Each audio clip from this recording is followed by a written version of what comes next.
E aqui apenas como curiosidade, mas não curiosidade, né? Na verdade, como edificação, como entendimento, como contribuição também, né? Não dá para desprezar essas coisas, né?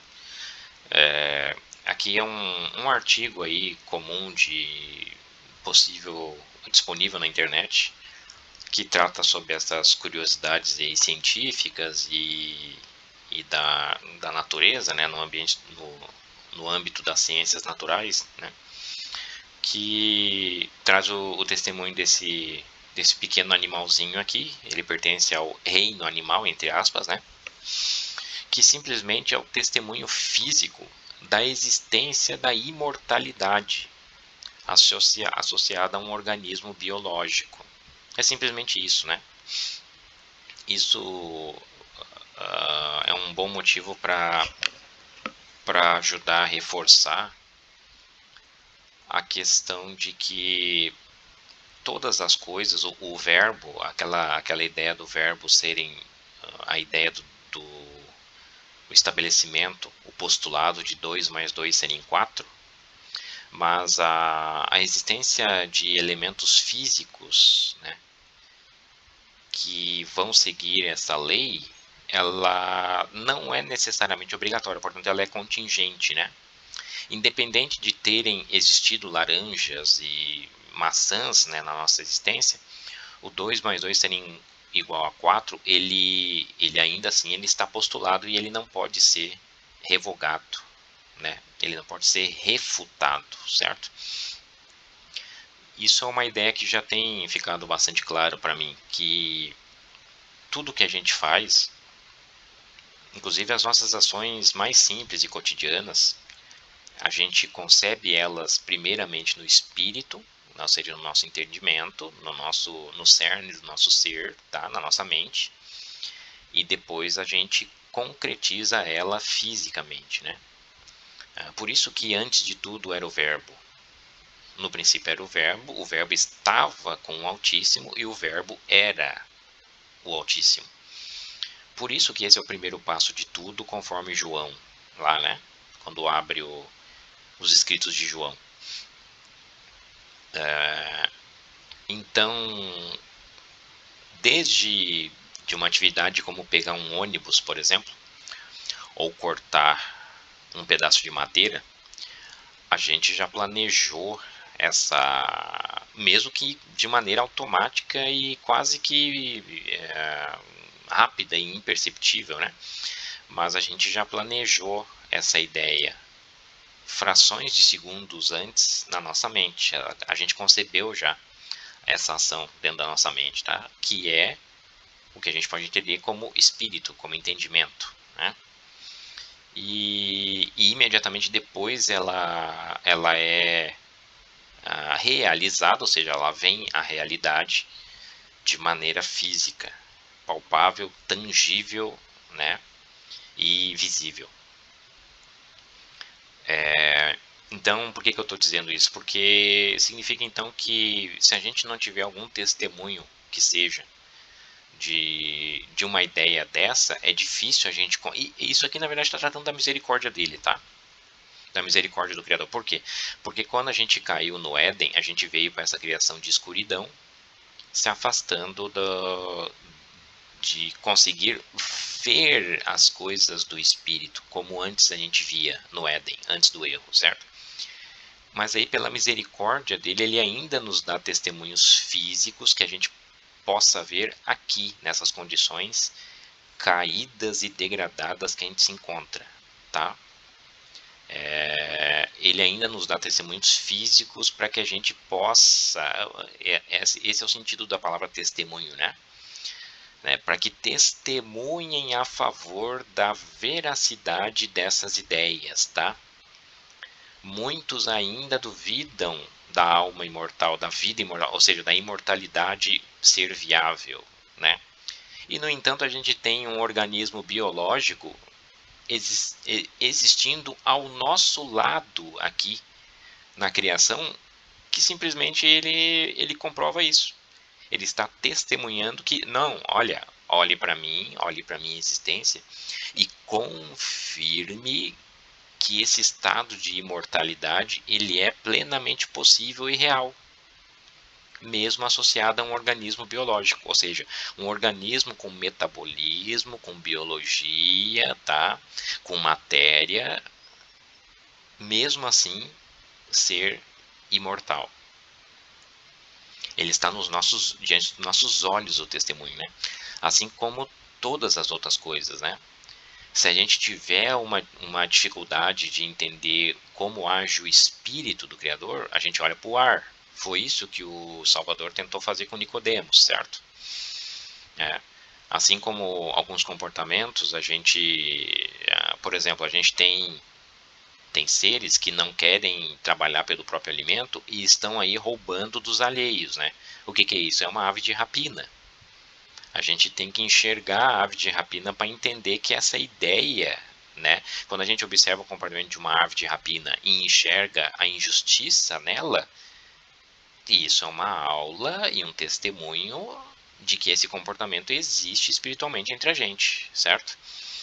Só que se o comportamento espiritual ele é intangível, tu não consegue enxergar ele com os olhos, a ave de rapina te ajuda a enxergar, certo? Como uma sombra, né? Imagem, tselem, imagem, certo? Disso que verdadeiramente é, como uma silhueta, tá? Então eu entendo que todas as coisas na nossa criação são isso. É a misericórdia do Criador nos dando um testemunho, dando testemunhos físicos das coisas de cima. Quando ele mostrou no monte a ideia do tabernáculo para Moisés e mandou ele descer e executar conforme a mesmo modelo que ele tinha visto lá em cima, é disso que se trata. Moisés fez com elementos físicos algo que representa o que está lá em cima, certo? Então, esse pequeno artigo aqui diz que o único animal imortal do mundo, até onde se sabe, né? Eu até imagino que deva haver outro, por quê? Porque os testemunhos geralmente são dados em dose dupla, né? Geralmente são 2 ou 3 que podem testemunhar a favor ou contra alguém, né? Especialmente em casos de acusação, certo? E então certamente deve haver outros, né? Como a ciência do homem é limitada também, ela é limitada e não vai dar tempo de chegar à sua completude, né?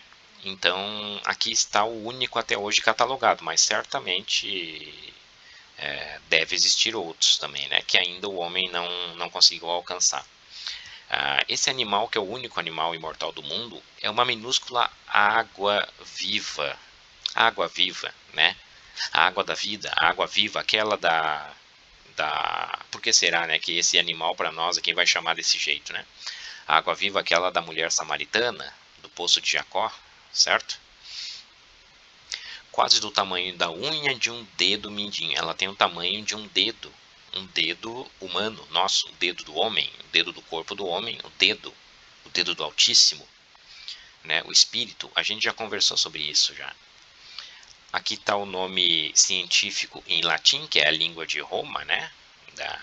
Que é Turritopsis dorni, seria mais ou menos isso, né? Ela reverte o ciclo de vida ao chegar na idade adulta, retornando à juventude em um círculo interminável. Desde que descobriu essa característica, a ciência passou a investigar a pequena criatura para descobrir segredos sobre a regeneração e imortalidade de seu DNA. DNA a gente sabe que é uma marca registrada, né, implícita em nossa célula, nas células de todos os seres vivos, que só são vivos porque tem ele dentro, ele, o criador, o autor da vida, certo? E o DNA com aquela história do padrão de 10, 5, 6, 5, né, que corresponde às letras, correspondendo ao alfabeto hebraico original do nome do Altíssimo, né, gravado no nosso próprio DNA. Esse também é um outro assunto interessante que eu também gostaria de trazer em breve. Você sabe que o DNA é uma marca registrada praticamente, é uma etiqueta de propriedade do Criador em todos os seres vivos, tá? Além do seu próprio nome e da estrutura básica da fala humana, né? Então, a regeneração e a imortalidade de seu DNA e de suas células, possivelmente trazendo os achados da medicina de longevidade futura. Possivelmente não, né? Porque não vai dar mais tempo, certo? Esse negócio de pesquisar a criação do Altíssimo, né? Buscando a imortalidade para si mesmo, buscando alcançar a imortalidade com a força do braço, ou mesmo a longevidade, né? Isso aí é Torre de Babel, tá? É Torre de Babel, é querer alcançar o Chamaim, o céu, com a força do próprio braço e cozinhando tijolos, né? Sendo coordenado por Nimrod, pela Babilônia, aquela coisa. Isso é coisa da Babilônia, tá? A Torre de Babel, ela muito antes de chegar no objetivo deles, ela foi destruída, tá? E interrompida. Muito antes. E se lá atrás ela era uma sombra, por que que eu vou olhar para a sombra, que é uma silhueta de algo que está acontecendo aqui na frente agora, nos nossos tempos, né? Por que que eu vou olhar para a sombra e a sombra ela foi destruída antes mesmo da metade e agora seria diferente? Por quê? Não. Os homens nunca vão chegar, até porque já está terminando o nosso tempo, né? Os homens nunca vão chegar a alcançar a imortalidade ou uma longevidade pela força do próprio braço. Nunca vão alcançar isso. Nunca. Se alcançassem, a Torre de Babel estaria mentindo, né? É como se a gente apontasse um garfo, um talher de metal para a luz e ele refletisse uma sombra de um camelo, por exemplo, né? Isso é absurdo, certo? Se a sombra lá atrás da Torre de Babel está dizendo que é porque é o que vai ser, certo? Então, a água viva, né? Água viva, esse animal é até de íntimo conhecimento de quem já foi a uma praia, a um litoral, né? Ou quem mora em regiões litorâneas, né? Sabe do que se trata. Talvez não especificamente essa aqui, mas o animal genérico, água viva, né? Ela sabe do que se trata. Nós em português damos esse nome para ele e agora está rebatendo exatamente com a água da vida que a gente conhece, né? A água viva, aquela que a samaritana substituiu pela água física do poço de Jacó, certo? Tendo o tamanho de um dedo mindinho nosso, né, do homem, ou seja, o dedo do homem representa o que eu penso que representa, conforme já tinha compartilhado anteriormente, né, o dedo do Altíssimo, né, como o símbolo do espírito dele, do entendimento dele. E por essas explicações aqui seculares, vamos dizer assim, né, explicações físico-químicas, é que a gente pode dizer assim, ela reverte o ciclo de degradação dela, né, de envelhecimento de suas células e seu DNA, e portanto ela se torna imortal. Esse é um organismo biológico, não é algo etéreo, não é algo abstrato, entendeu? Não é uma frequência, não, é um organismo biológico, ou seja, ele está testemunhando a possibilidade positiva de que um organismo, mesmo contando com células, com processos biológicos e metabólicos, ele pode, mesmo assim, passar a uma existência de não morte. Não morte, de existir para sempre.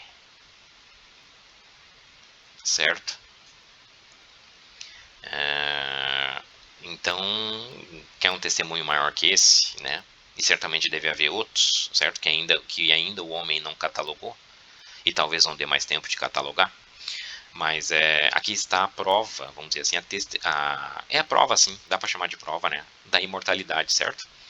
Se a gente ainda questiona e duvida que como que, por exemplo, um ser ele ressuscitou ao terceiro dia, subiu aos céus, né, voltou aos céus e estava aqui em realidade corpórea transformada, de modo que ele nunca mais vai morrer porque ele venceu a morte, né? Se alguém ainda duvida que isso possa acontecer, se ele tem dificuldade de conceber isso, basta olhar para esse animalzinho aqui, certo?